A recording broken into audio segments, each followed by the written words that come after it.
Hello everyone and welcome to Let's Play Cooties Bar X-Ray Glasses. This game was released in 1892 by Capcom for the Sega Genesis and is usually credited with being the first game in the bullet hell or danmaku genre. Now, the first thing you're going to see here is this nice man here. I am Pedro. I offer you my special gypsy glasses. They will let you see your heart's desire.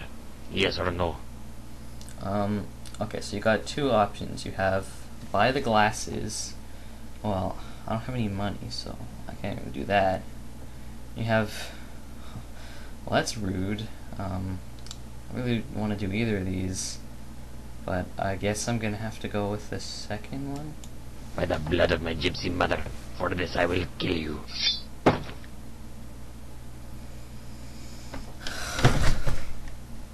Fuck this game.